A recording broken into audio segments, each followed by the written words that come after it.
doing? Hello. Yeah, I'm good, thanks. Hey, we're good, thanks. How are you?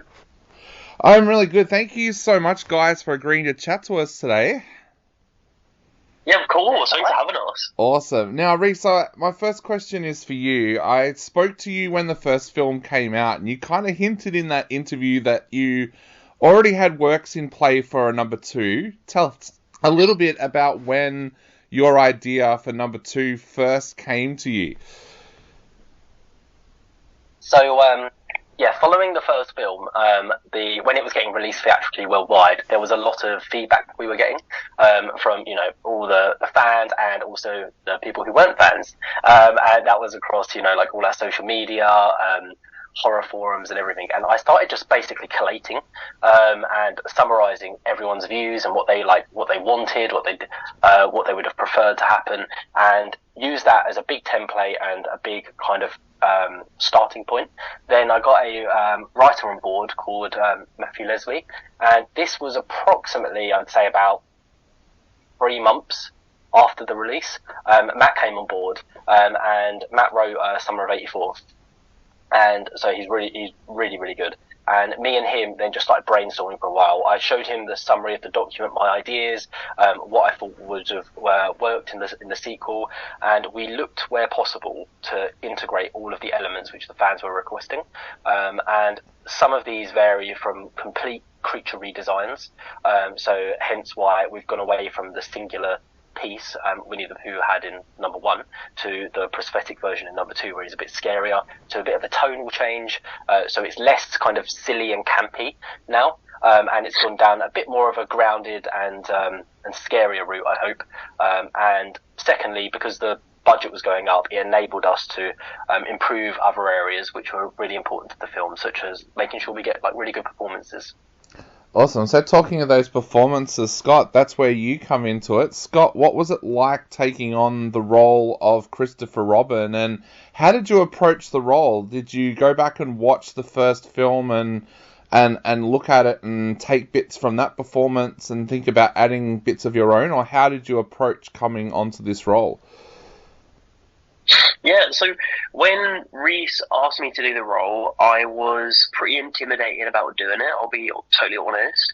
And the main intimidation came from just like, there's a very, big audience, and half of them want to be hateful and they want to say nasty things and they want to be mean and all that kind of stuff. And I think I was really intimidated because as an actor, like you just want to do your best, and to go into something that you already know people want to drag you down for, it was very intimidating. So and I've never been a part of anything like that. Normally I do stuff that's judged just on that one thing, but yeah, so I was intimidated by that. But in terms of, once I got over that, and in terms of preparing it, I didn't really look at the first film in terms of that performance, just because that film ends up being a film within our world, so a film within a film. So that, in my world, that was an actor playing the events that happened to me a year ago. Yep. So I didn't really need to look at Nikolai's work, but what I did was I really enjoyed playing with he comes from a lot of trauma. Like a year ago he went through these horrific events, and I was very aware of not making it kind of like a depressing performance. I wanted to bring ideally some likability, some vulnerability to it, all that kind of stuff. So where possible, I was trying to smile as much as possible and try and be hopeful from Christopher Robin's point of view, just because he's in a lot of the film, and I wanted the audience to be able to kind of relate to him and not just see me down and out the whole time on a verge of a nervous breakdown. So yeah, that's what I kind of did that. But on the day, obviously, it's so surreal being opposite Winnie the Pooh with a chainsaw that's on fire trying to kill me, is very weird, and there's a lot of imagination that needs to be had, but I would say that I was truly scared, because I truly thought at one point I was going to get stabbed with a chainsaw, so yeah, but yeah, it was mad, and I had so much fun working with Rhys. I really believe in him, and that he was the key reason I said yeah to doing this. I really believe in him, so yeah. Scott, you mentioned there about the negativity at the start when you first came onto the role. How do you shut that out? Yeah. Well, the thing is, obviously, this one hasn't come out yet, so I haven't. It's going to be hard for me. I know it's going to be hard because the first time round, I'm a producer, and you are a bit. It's okay. You're not as invested in terms of creatively. Like, you didn't direct it, you didn't write it, you didn't. You weren't the face of the film, so it's a bit easier for me as a producer to kind of step back and kind of like not let it affect me too much. Obviously, it was a whirlwind, and it's something that nothing can prepare you for because only a few people in the world will ever experience that. That overnight thing that happened. But this time round, it's going to be hard because I really, really obviously acting is a much more vulnerable thing, and it's you, and people a lot of the time criticize how you look, and all these very personal things. I don't know how I'm going to deal with this because I know people are going to say horrible things. I don't think there's anything that I can do to avoid it. I don't think there's, I could be bloody Meryl Streep and they're still going to drag me. I think it's just the nature of being in a Winnie the Pooh horror film. So I don't know how I'm going to deal with this. I think it's going to be hard, but I feel like I've got good support around me, like with Rhys and stuff, and Rhys has been through this, and I really do strive to be like Rhys, and I really mean that. Like, he has such a thick skin, and he didn't let any of what happened in the first one get to him. So, yeah, I guess I'm going to have to learn a lot from Rhys. Rhys, one of the things I loved about this film was how it goes a lot deeper for Christopher as a character. One of the things we see here in Australia is with high-profile crime cases, whenever a child goes missing or a wife is murdered, it's trial by media. Straight away, they assume the dad did it. Did you look at cases like that when you first started to work on this film and try and work out how Christopher would feel being blamed for this massacre when he didn't do it? So, it's a really, really interesting question. Kids going missing it's very harrowing, and it gives a really interesting backstory to this. It's a little bit like, I think Exorcist Believer came out after we'd filmed this. I can't remember, Scott. Yeah, it came out after. It was October. I remember watching. I know everyone hated Exorcist Believer, but I remember watching the first half of it, like, especially the first half of Exorcist Believer, and the way they handled like the kids going missing, and then this sense of dread which happened amongst the town. I personally actually thought they did really well with that, and I really liked it. And there's a really interesting element of horror there. And for me, that was something I wanted to interject into, like, that kind of vibe into this. But obviously, it's not immediately after. This is like the backstory of the kids going missing. That was, about 15 years ago or something like that in our story. So you have to be careful about how kind of distraught people are going to be over this, because 15 years is a long time, and after that amount of time, everyone's not going to be kind of weeping and sad. Some people would do things like we have in this story, where they've kept a kind of bedroom kind of as is on the day the child went missing, as a bit of a memory. There's something there they can't let go, and the same for Chris, is like he still has these memories and these thoughts about it, and they still do affect him at points, but he's not constantly just negative and depressed about this. And that's similar to what Scott was saying, is with a film like this, ultimately it is popcorn horror. Like, it's meant to be fun. I want people to watch Futu and actually have fun in the cinema. Yeah. So I don't want it to be too kind of dead and too depressing. And I think so Scott's had elements of that, but he hasn't taken it to a point where you would just be following a miserable character the whole way through the film. You're following someone who's quite hopeful, but you see these glimpses and these elements of something quite dark which has happened. Scott, you mentioned before about the scene with the chainsaw, and you're a little bit scared during that scene. Were there any scenes that you really enjoyed filming, and can you tell us about those scenes? Yeah, probably like the ones that I enjoyed the most, weirdly, because when I was a kid, honestly, the first horror film I watched was Scream, and I've always wanted to be Sidney Prescott. Like, I'm not even joking. Like, I want to be covered in blood and chased around. But actually, when you do it, it's absolutely awful. It's horrible. You're freezing your ass off, and you're covered in like sticky blood. So actually, the funnest bits are probably stuff like, I love the scene with Simon Callow. Obviously, as an actor, the scene went on for like 8 pages, so there's like, you can really get your teeth into something like that, and like there's a real arc to it. And working with him is just, he's so captivating. Like, you look in his eyes and it's like, Jesus, so much going on.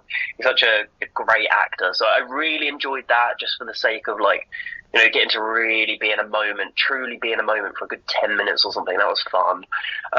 And then another bit, probably more from behind the scenes as a producer, I think I really enjoyed the rave, and just seeing fucking 60 people get hacked up, I thought was cool. It was just so fun, and me and Rhys, we brainstorm all the time together. We're like Tweedledee, Tweedledum, and it was just like, oh, look, she's got that dog collar on her, so we can grab that and yank her over here and pull her down while we stabbing her in the grates, and like Rhys going, oh look, there's a hole in the floor, what if a girl falls down that? It was like, so we were just having so much fun in that. We were like two little kids in a candy store, like coming up with these death scenes. So I think the rave was really fun.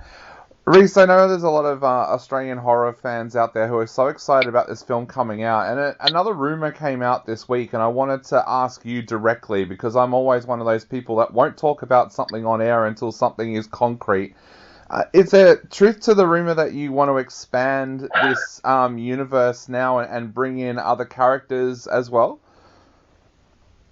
Yeah, definitely. So we've announced online the Poohniverse. Yeah. So the Poohniverse is the Avengers-like film of the crossover of multiple characters coming together. So far, we've got Winnie the Pooh. We've had Bambi's been shot. Dan Allen's directing that. We've got Peter Pan coming up. Scott's going to be directing that. And we've got Pinocchio. So Pinocchio, the doll is going to be created by Todd Masters, so he's kind of working on that now. We're still yet to see who will be directing that, but then the Poohniverse is going to come. And when the Poohniverse comes, they're all joining together. And ultimately, when we get to that, or we get to Winnie 3, because Winnie 3 is, I'm almost certain it's going to happen, I'm going to have to introduce new characters into it. Or basically, for budget reasons, I couldn't have all of the Winnie the Pooh characters in number 2, because you can imagine most horror films, they only have one. Yep. One main villain. I've already got 4. Yeah. and I'm still like budget limited. But I'm going to have to up that. You have to top it. So when we get to the 3rd film, or the Poohniverse, whichever one happens first, there will be more kind of characters getting introduced, like Rabbit, and I have an idea about bringing in the Heffalumps as well. Awesome. Now, I should ask you about that very, very quickly. Bringing in the other characters into this film, how did you go through that creative process on how they should look and how they should act? So, is that in terms of the additional characters into Winnie 2? Yeah, yep. Like Owl and Tigger? Yep. Yeah, so it was really interesting. We got the Prosthetic Studio on board, who are like an award-winning SFX company, and they've worked on like Voldemort, like Red Skull and Captain America and stuff, so they're really, really good. And I explained to them that there was a tonal shift. I want them to be more, these creatures to be essentially redesigned. I want them to be more kind of horrifying and scary and grounded, as not as campy as we made them in the first film. So when we started, and I had a certain I had inspiration for each characters, like a kind of base which I wanted to build off of. So with Winnie the Pooh, he's my kind of equivalent of like Jason and Michael Myers, whereas Tigger, he's kind of my equivalent of like Freddy Krueger. You've got Piglet, he's kind of my equivalent of like Texas Chainsaw Massacre, like disgusting, he's got his big apron and bits.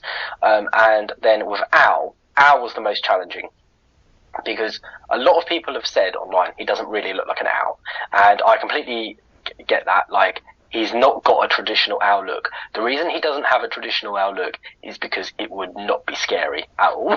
Yeah. If you look up an owl, it's just really fluffy, and I was just like, I started looking at that thinking, if I make him like that, this could go south. Like, this could just look absolutely terrible, and I've got this big fluffy thing walking around the set. So he's got more of a vulture-y element coming to him, and that made it kind of steer towards, he's got elements of, I'd say, like Jeepers Creepers in him, like that kind of vibe. So that was like the base for the characters, and then from there we sprinkled different bits on top of them. So yeah, I just saw him as an owl who'd been starving, so he was kind of raggedy. That was the way I saw him. Oh, that's the perfect way to look at it. That's what I hope people look at it. Now, guys, I know we are running out of time very, very quickly, so I guess to wrap up, first of all, Scott, how do you feel about knowing now that you're part of something that's going to be a universe of its own, and what would you like to say to people who are about to go into Winnie the Pooh 2? I feel it's a very bizarre feeling. I feel like I may never know how I feel. So it's a really hard one to answer. But I really hope people go in, have a blast. Honestly, take some mates, have a drink. Just enjoy it. It's popcorn horror.